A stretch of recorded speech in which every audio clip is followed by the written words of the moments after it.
नमस्कार. माझ्या स्वयंपाकघरात तुमचं खूप खूप स्वागत. मी आज तुम्हाला पारंपरिक पद्धतीने आई-आजी दुधाचा काढा कशी करते त्याच पद्धतीने दुधाचा काढा करून दाखवणार आहे. एकदम साध्या आणि सोप्या पद्धतीने. हिवाळ्यामध्ये आपल्याला घसादुखी, सर्दी, खोकला असे आजार होतात. त्यासाठी हा काढा खूप चांगला आहे. हा काढा जर पिला ना आपली घसादुखी, सर्दी, खोकला बरा होतो. हा माझा स्वतःचा अनुभव आहे. 1 कप दूध घेतलं आहे आणि मी नंतर अर्धा कप दूध घेणार आहे. एकूण आपण 1.5 कप दूध घेणार आहोत. 1 चमचा साखर. साखर घातल्यामुळे मुलेसुद्धा आवडीने काढा पितात. अर्धा चमचा हळद, 1 दालचिनीचा बारीक तुकडा, 2 लवंग, 1 मोठी विलायची, थोडंसं आलं आणि 4-5 तुळशीची पाने. काढ्यासाठी आपल्याला एवढंच साहित्य लागणार आहे. तुम्हाला मुलांना काढा करून द्यायचा असेल तर या साहित्याचं अर्धं प्रमाण घ्यायचं आहे आणि मुलांना काढा करून द्यायचा आहे.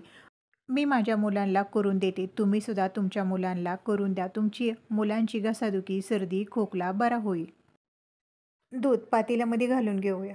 हे 1 कप दूध आणि परत मी अर्धा कप दूध घेतलं. एकूण आपण 1.5 कप दूध घेतलं आहे. आता हे पातेलं थोड्या वेळासाठी बाजूला ठेवूया.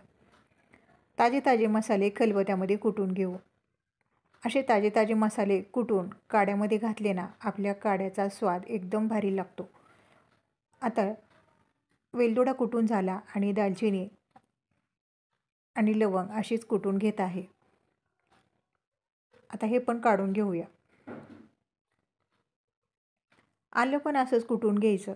तुम्ही खिसून न टाकता असं कुटून टाकलं ना, सगळा आल्याचा अर्क आपल्या काढ्यामध्ये उतरतो आणि आपला काढा एकदम छान तयार होतो.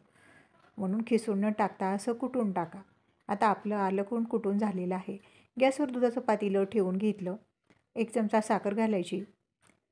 कुटलेलं आलं, कुटलेला मसाला, अर्धा चमचा हळद आणि 4-5 तुळशीची पाने अशी हाताने तोडून घालायची. आता हे सगळं आपलं घालून झालेलं आहे आणि चमच्याने आपल्याला हे चांगलं हलवून घ्यायचं आहे. मसाला या दुधामध्ये सगळा मिसळला जाईल असं चांगलं हलवून घ्यायचं. आता हे बघा चांगलं हलवून घेतलं आणि एकदम बारीक गॅसवर 5 ते 7 मिनटं हा काढा आपण चांगला शिजवून घेणार आहोत. त्यामुळे आपल्या ह्या मसाल्याचा अर्क या दुधामध्ये उतरेल आणि आपला काढा एकदम छान असा तयार होईल. काढ्याला बघा उकळी आलेली आहे आणि वरती फेस पण आलेला आहे आणि ह्या पातेल्याच्या कडेला असा बाजूला मसाला बसला आहे. तो पण असा काढून घ्यायचा आणि परत हे चांगलं हलवून घ्यायचं. म्हणजे दुधामध्ये परत मसाला आपला चांगला मिसळला जाईल. अधूनमधून 2-3 वेळा असं चांगलं हलवून घ्यायचं आणि परत काढा आपण 2 मिनटं शिजवून घेऊया. काढा आपला शिजल्यानंतर बघा असा दिसत आहे. रंग आला आहे, घट्ट झालेला आहे. सर्दी, खोकला, घसादुखी झाली ना, थंडीमध्ये असा गरमागरम काढा तुम्ही एकदा पिऊन बघा. गरम गरम दुधाचा शेक आपल्या घशाला मिळतो. ताजे ताजे मसाले घातलेले, तुळशीची पाने याचा स्वाद आपल्या घशामध्ये गेला ना, एवढं भारी वाटतं ना. खरंच तुम्ही काढा पिऊन बघा. मुलांनासुद्धा तुमच्या करून द्या. त्यांनासुद्धा आवडेल. एवढा काढा आपला चवीला तर छान लागतोच, पण आपले आजारसुद्धा या काढ्यामुळे बरे होतात.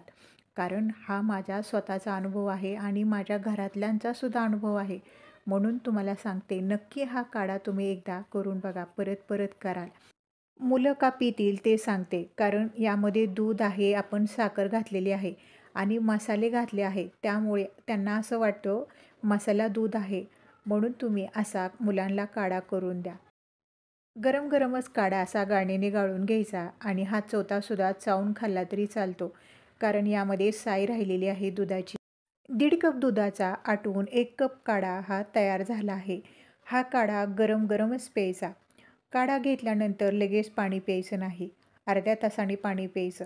लगेच जर पाणी पिलं तर आपण काढा घेतलेला त्याचा काही उपयोग होत नाही. म्हणून लगेच पाणी प्यायचं नाही. अर्ध्या तासाने पाणी प्यायचं. पारंपरिक पद्धतीने केलेला काढा तुम्हाला कसा वाटला कमेंटमध्ये सांगा. माझा व्हिडिओ थोडा तरी आवडला असेल तर एक लाईक करा, सबस्क्राईब करा. तुम्हाला जर व्हिडिओ मनापासून आवडला तर तुमच्या नातेवाईकांना, मित्रमैत्रिणींना शेअर करा. व्हिडिओ पाहिल्याबद्दल तुमचे मनापासून आभार.